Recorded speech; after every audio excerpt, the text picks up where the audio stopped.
the garden to have a cup of champagne, to celebrate fashion. I wish this very beautiful work style of India all the success it deserves, and I wish you all a very nice evening here in the embassy. His Excellency Mr. Alexandre Ziegler, Ambassador of France to India, distinguished panelists who you will meet in a moment, ladies and gentlemen, thank you all for coming, and on behalf of Hachette India, I'd like to join the Ambassador in welcoming you to the launch of what I think is the illustrated book, not just of the year or the decade, but at least of the century so far. Don't take my word for it, you can browse through it in a moment, and I'll come back to the book in a moment, but I'd first like to place in context the book in terms of who we, Hachette, are. You heard the Ambassador just give you a small snapshot summary that I'll elaborate on. Hachette Livre is the largest publishing group in France, and today the 7th largest in the world. This includes publishers across all languages and all categories, so whether it's science, technology, medicine. We are the 2nd largest English publisher in the world. Hachette India itself is actually a subsidiary of Hachette UK, which in turn is owned by Hachette France. Hachette UK is essentially, we are a holding group, so imprint exists only in India, US, Australia, where branches go out, or in France.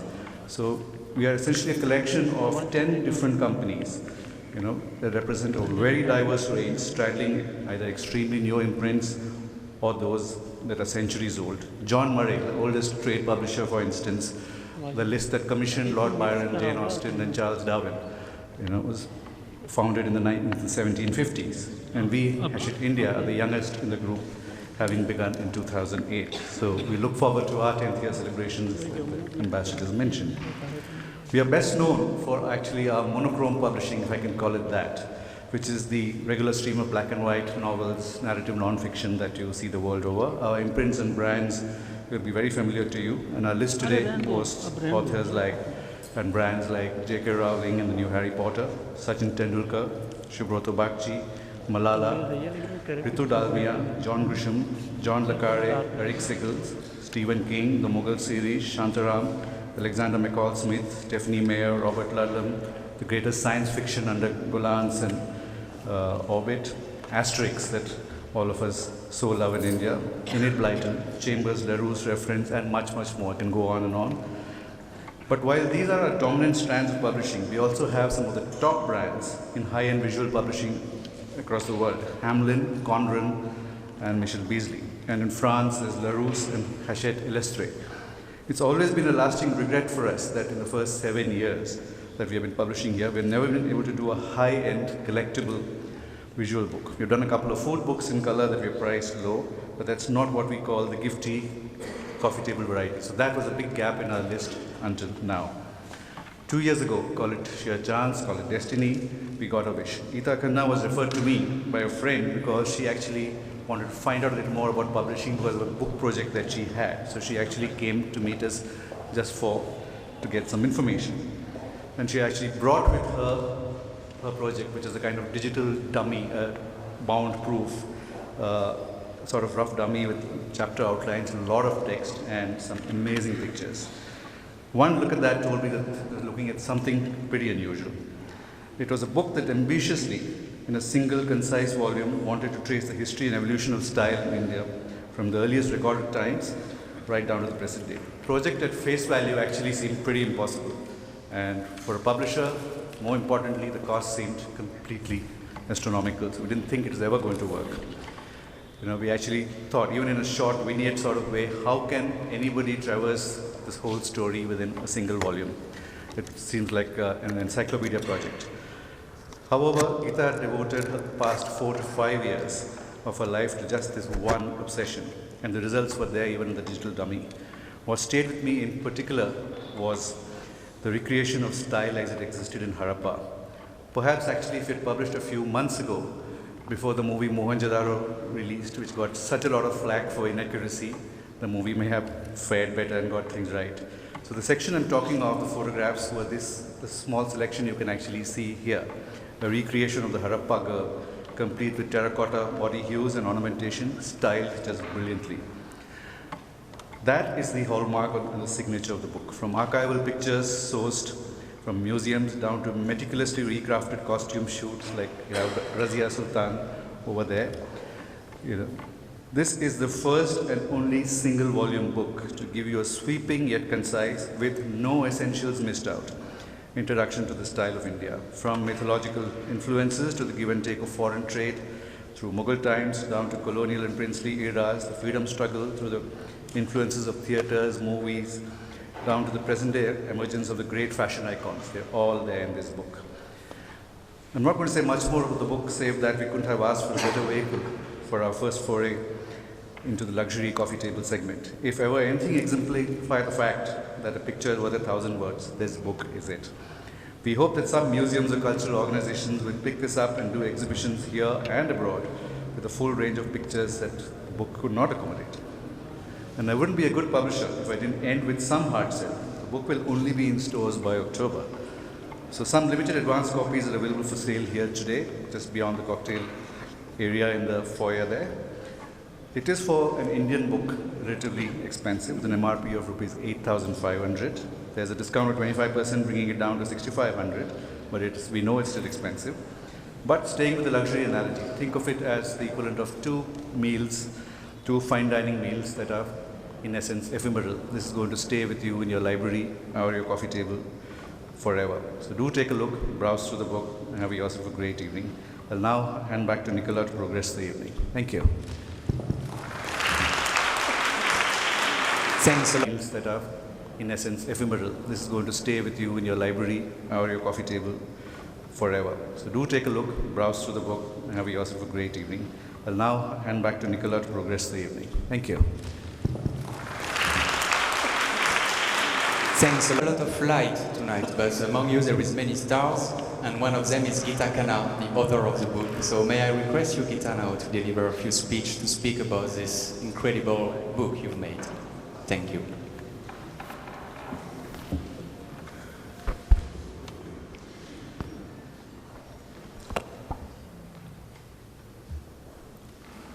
Namaskaram and good evening. His Excellency Ambassador Ziegler, Thomas, and friends.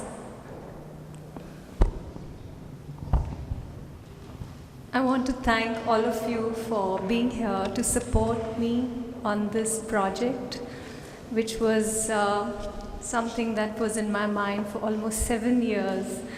And I can trace it back to my days in New York when I realized that there's no modern presentation of Indian creativity for the world to see. I think that India has very many beautiful gems, very creative people, and it needs to be celebrated. And that was the reason for me to put together this book. So actually, I wanted to celebrate the designers, the creative photographers, the people behind putting Indian fashion on the international platform, such as Mr. Sunil Sethi, the visionaries that are amongst us. I think that this book actually started as an effort to present the designers, but I realized that it cannot be without the connection to Indian culture and past. So I thought that I'll do a chapter on the history of Indian style. And I didn't know that I was going down a rabbit hole because I never studied history of Indian fashion. At NIFT, we just knew about Gautier and Chanel, and it was very difficult to sort of. So I had to take a learning sabbatical and read up a lot. And I was amazed and shocked and enamored by the wealth of luxury and style and jewelry and clothing and textile that India has had for so many years.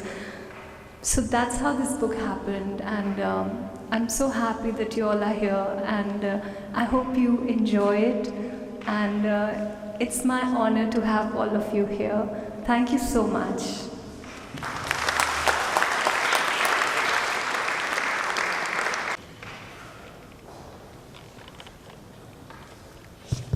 Thank you, Geeta, for your wonderful words. I think now we are very eager to discover the book. So may I request, may I invite the distinguished panelists to join on the stage for the unwrapping of the book. Mr. Sunil Sethi, President of the Fashion Design Council of India, and Mr. Tarun Kival, eminent photographer.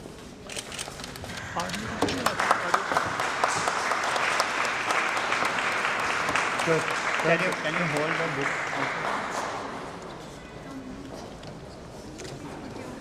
Sir, sir.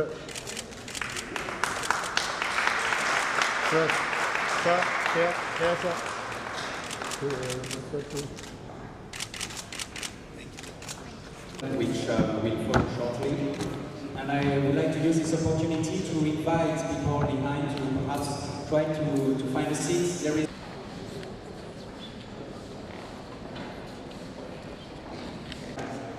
Fatima Karan, a leading anchor and producer on BTVI, formerly known as Bloomberg India, and great specialist and lover of the fashion world.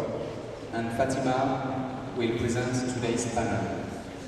Let me pass the mic to Fatima. And let's enjoy the panel about fashion style of India. Thank you.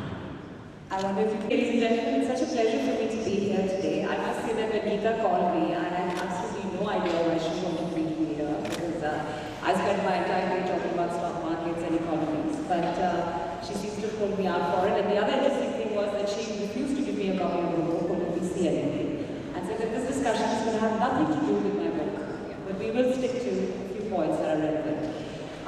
First of all, it's a pleasure for me to be on this panel with all of you.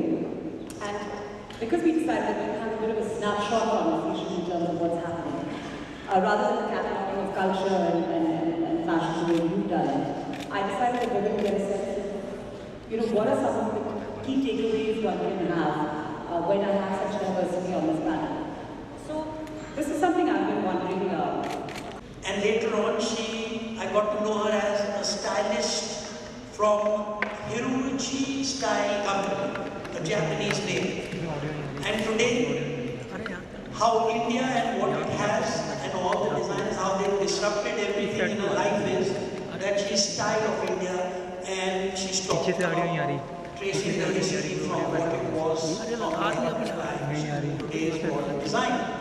So I think the most important thing is that we may not be up there on the fashion scene, but what's important is that we can't ignore India as a fashion destination. We have to recognize that there are lots of people here. So what did we do? So we went to the French embassy again and said, there's no book in English on that. So along with the culture department of the French embassy, we got a translation done into English and launched a book. So what is important is that not only are they helping us discover what France and French fashion is all about, but they are giving somebody like, a newcomer in the field of writing books like Geeta. She has spent 4 or 5 years dedicating her life, put everything on hold, including her styling business, run from pillar to post, not only to get finally Mr. Thomas Abram to do the book, but also to go and get archives, to dig into archives of the designers, not a mean task. So what really has happened, I want you to realize is that it's disrupted her life completely, but at the end, the result is what it's all about. And that is exactly the kind of answer I was looking for. Thank you so much. Tarun, would you like to come in on this? Because you have, of course, catalogued and seen and sort of looked at this industry in such a different way through your lens. But, what is it that you feel has sort of changed or is changing significantly on the ground when it comes to looking at an industry such as Indian fashion? Hello. Okay, I think what is happening, unfortunately, also is that at this stage, when there's so much, there's a big global wave, and most of us, like we, designers and photographers and creative people, they just want to, get into the international market. which is absolutely a good thing, because it's now there's no such thing as only India or only France, or because it's all turning into just one big industry. But the thing is, in this process, we are just losing our identity as Indian. What is happening? The kind of ethos and culture and tradition and craft and handicraft we have here, and the thing we can offer to the world, we just miss out on that and just try to get into I would say, a market which is which is very commercially driven also. So we are just losing our identity, and if we just stick to our identity, and if we can just show what all we have. You just move from Delhi to Rajasthan in 300 kilometers, you will see people walk differently, they talk differently, they wear clothes differently, they eat differently, they even abuse differently, So, we have so much to offer within our country. And if we just can put together and bring in all the art and craft, and then just offer it to the world, I think we can bring a big change. So, as he said, that maybe we are not there as the global leaders, but we have actually a lot to offer.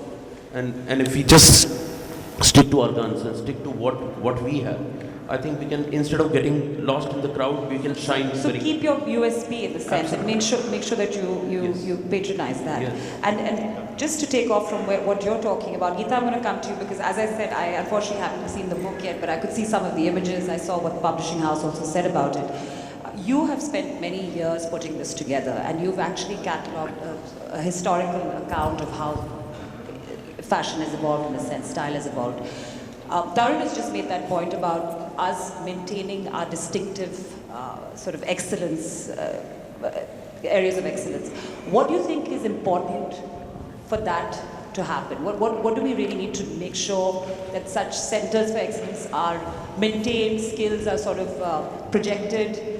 What is it that you think there's perhaps a void in at the moment, or what we could do just to really strengthen this whole sense of style and how you're projecting it in a way to the world? I think that it's very important to be aware of the present and the future, and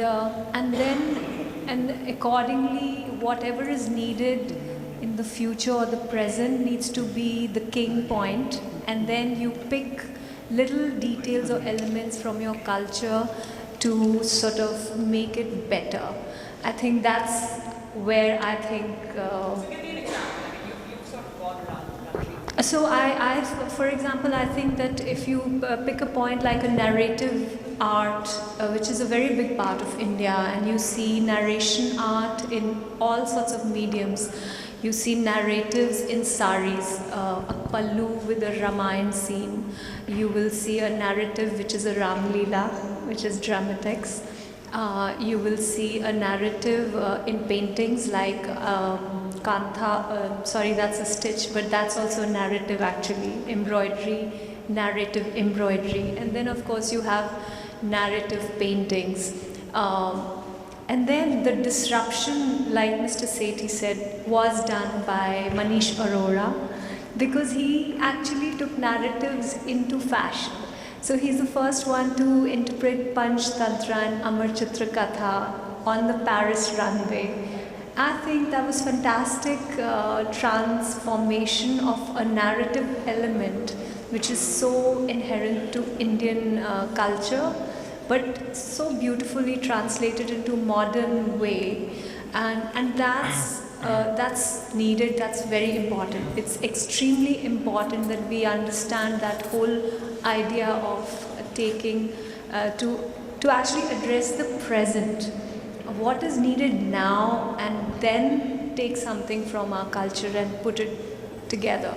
That's what will really add value to everybody, and it doesn't matter if it's India or US or Asia or whatever, because I think that in the coming 10, 20 years or maybe faster, the world will be a place where country lines are not as important as the financial balance sheets of corporates, which are going to kind of take over the way the world moves. And also I think that people's lives are so similar in all countries thanks to technology and cell phones and McDonald's and whatever, like.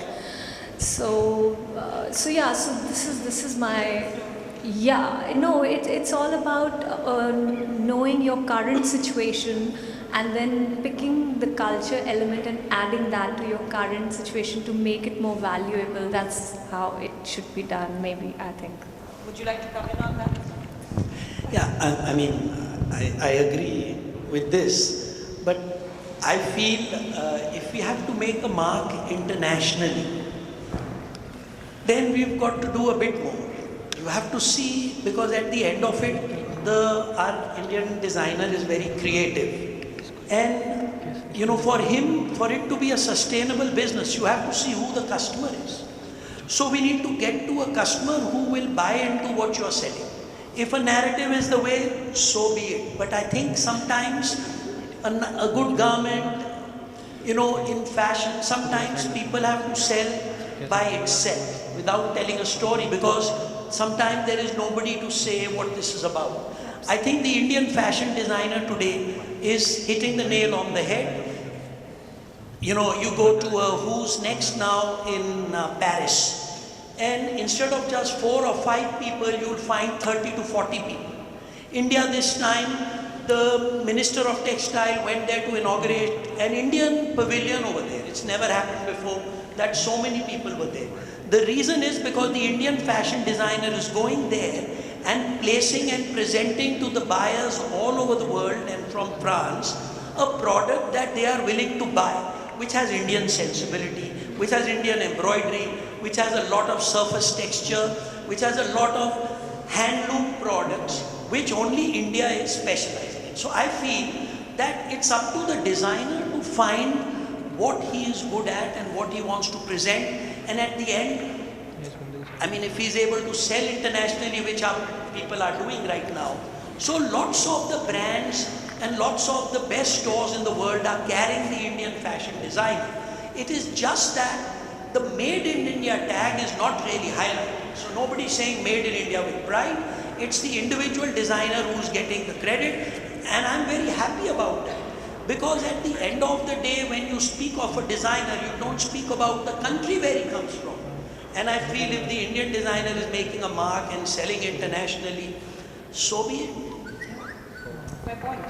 So just in terms of us learning any kind of lessons from more mature markets, so to speak, I want to just sort of ask you about that as well, because you have been at the forefront of making this industry as cohesive as it is at the moment, and it's taken years, and of course you've seen many different platforms evolve around that. What is something that we are now trying to do just to sort of be taken much more seriously as an industry? You have to deal with international markets. So the big change that has come is that we have to deal with stores worldwide who are looking for compliance factories. So gone are the days when cottage workshops or backyards, you can work out of a garage and get away with it. Because there is a regular system of social compliances, ethical compliances. All that today is the need of the hour if we really have to do something. And it is not only because it is a must. I think it's even good if we are working in the Indian market, we still need to follow the rules.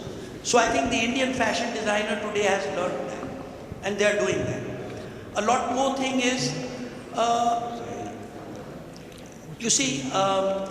no, it's not only compliances, it's the main thing is the supply chain logistics. What was missing in the past is that all the Indian fashion designer, the main thing he was bothered about is to make the beautiful product, and then individual customers like us could go and buy, and they make the best products possible. But then the supply chain logistics have just come into place. So there are many private agencies, and they themselves, their teams. So going to the social media was something, and selling through e-commerce was unbelievable that India would ever reach a stage. And look what a success it has been. The designers don't need to just depend on an Amazon India Fashion Week now to do that, which is a fantastic platform. But what's important is now that they have their own teams in place to go and pitch for it. So I think these are some of the changes that have taken place, and also the fact that a lot of the high street brands have come in the market, which has shown them, and I do, Tarun's point is absolutely fair, that you don't have to be popular by going international. And the fact that when these brands come here, we see that, how the prices are at such an affordable thing that it's not possible for them to compete with them. So that is the case where I feel that the Indian fashion designers have learned where their market is. So if India is the market, they are very, very satisfied with it. They're very happy to just sell to the Indian customer because that's who their customer is. So I think, these are the changes that have taken place.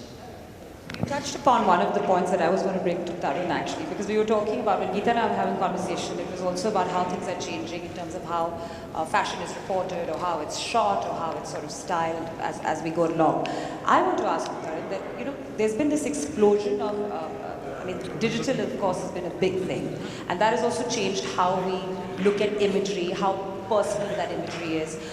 How has it been for you as a person behind the lens who's now surrounded by this culture of people constantly using social media platforms, individually trying to take, stylize their brand?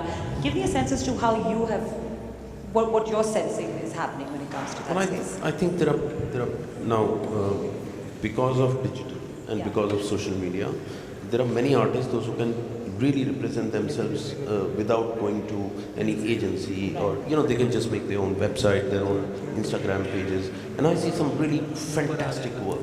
People, those who were not getting chances, like when I started, it was very difficult to go and meet people and all that, and all the new people also, these photographers and artists, other artists, they also face the same problems.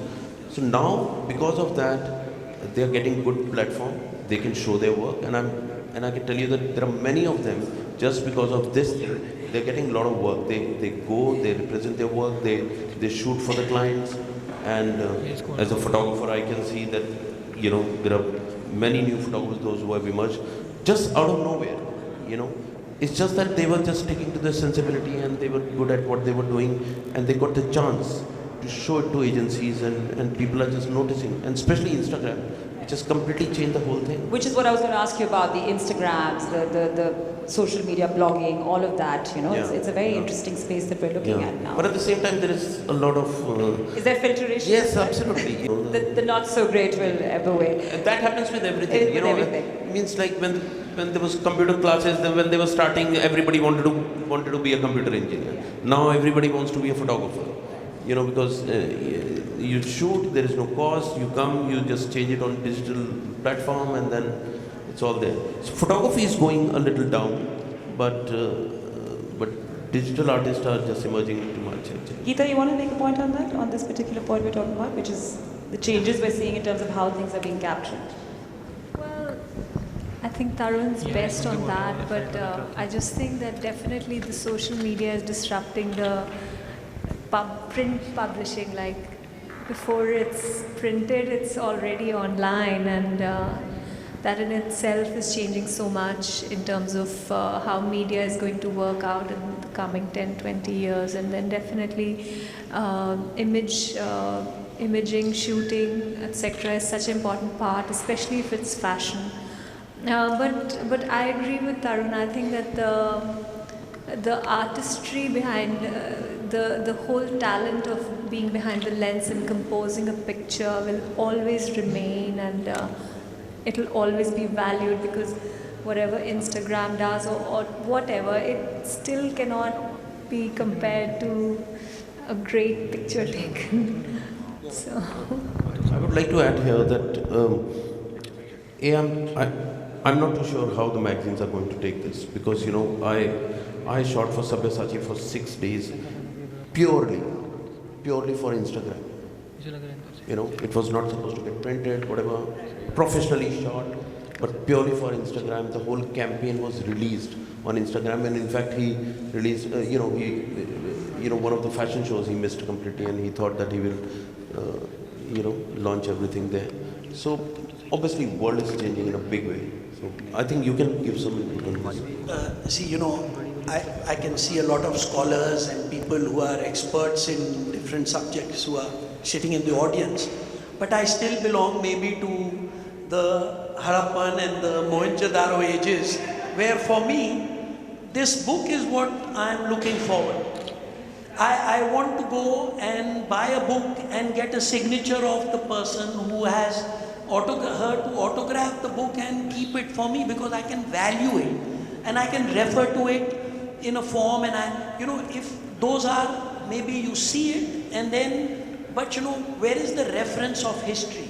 So when we have to create a reference of history for fashion, for example, I think that's why I had to mention the book of Didier's, because it's called The History of Fashion. And now when we're coming here, we are seeing a style of India. So these are books that we want to keep, and it'll be for, and the student today, I understand that they may not be going to the library as much, but our design colleges enforce that in a way, or encourage it instead of saying enforce, they encourage you. So what's important is, for me, it still has a place, and I must tell the publisher, I must thank him, because for me, this is a wonderful effort, and we will really value, and lots of generations after that will also feel good about having a. Well, ladies and gentlemen, I'm going to close the discussion on that particular note so that we can carry on. And I want to say thank you as well. And I think Geeta is also going to share some words. Yeah. Yes. Thank you.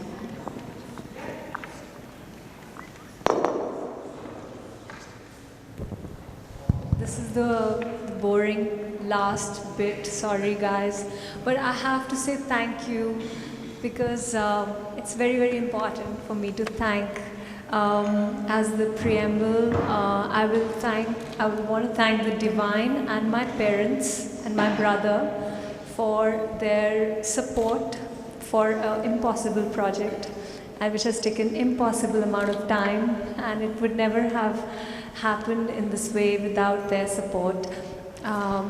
I most importantly want to thank my Guru, Sadguru Jaggi Vasudev, the Kriyas that he taught me, and also Tarun for introducing me to him. Without the discipline of yoga and Kriyas, I would have probably just given up on this project 2 years back or something. I also want to thank, first of all, Ambassador Ziegler for giving me the beautiful platform of the French Embassy. Sir, it's my honor to be here. Thank you so much. And everyone at the French Embassy, they have been really nice and supportive.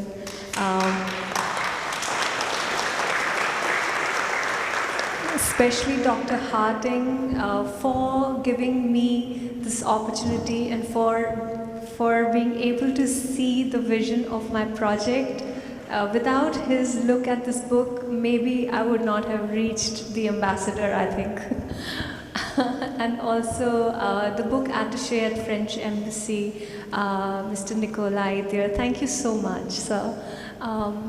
Definitely, I have to thank my publisher, Mr. Thomas Abraham, for actually taking on this project. Otherwise, I would probably still be going from pillar to post looking for a publisher. And also Palomi, she is the editor-in-chief, and my endless calls with her back and forth and painful editing work, etc., that she bailed me out on. So thank you, Palomi. I hope you're here somewhere. I want to thank all the team at Hachette India, the marketing as well as production, and thank you to Thompson Press for doing a fantastic job of printing the book. I also want to thank the Ministry of External Affairs and Ambassador Syed Akbaruddin ji, who's not here because he's in the US now in New York. Also Vikas Swarupji and Mr. Nikhilesh Dikshit, who's amongst us here. Thank you, sir, for coming. For the support of the External Ministry to buy this book, for it to be able to see the light of the day, and also ICCR and the United Nations. I think that's about it. Thank you everyone for coming here, and let's all enjoy the evening. Thank you so much. I just want to add one more thing, that Geeta today was saying to me that she also wants to thank all the fashion designers because she has spent a lot of time with each one of them, and some of them are, they are here. So the kind of archives that they have shared with her to make this book a reality for the present day, and for the other, it's her groundwork and research. So I think you had mentioned that to me today. Yes, without the designers, this would not be possible. There are a lot of people actually, scholars and designers, their works, which has been instrumental in putting this together, and the list is actually very long. But yes, thank you, and most of all, thank you all of you for being so patient and listening to us. Thank you so much. Thank you a lot, Geeta. Thank you, Mr. Tarun Kiwal, Mr. Sunil Sethi, Ms. Fatima Karan.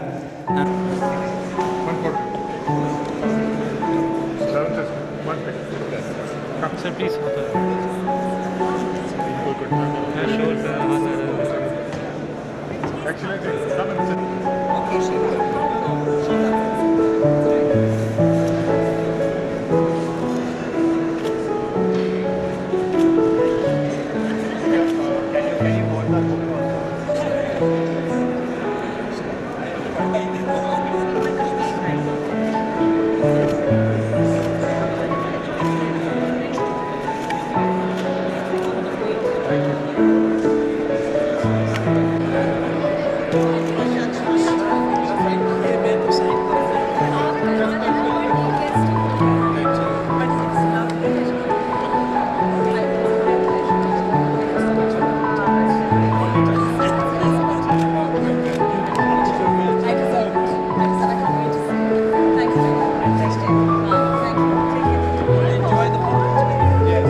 Come on, sir, come on.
Great author, finest of the future.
You've already done something.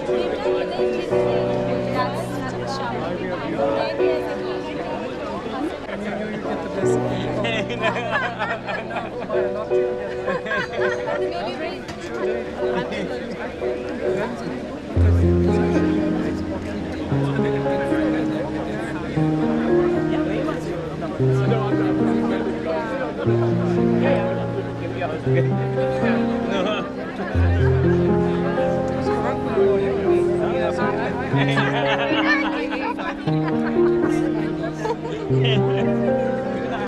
wait, so let's not put on that. Good, good. So you should go.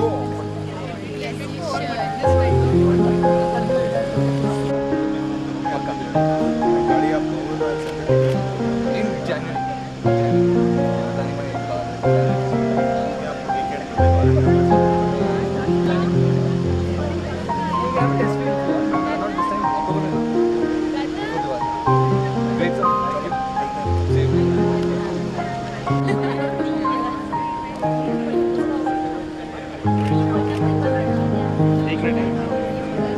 See the back. Red flash. I'll give you enough flash. Please give enough flash. He's already giving us yeah.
No, but that's the introduction I want to remember, that I'm a good friend of Naveen's.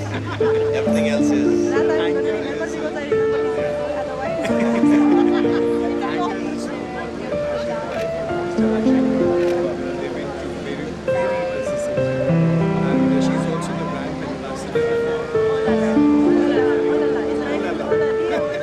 I find it very difficult. No, in Indian languages, we will... Yeah, I'll just WhatsApp. Everyone is in a trend of WhatsApp. Oh, well, that's a good thing. When is it launching, the brand?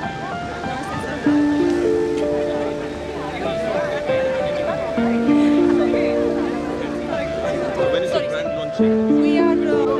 Kalman Singh is the person I was talking to. Nice meeting you.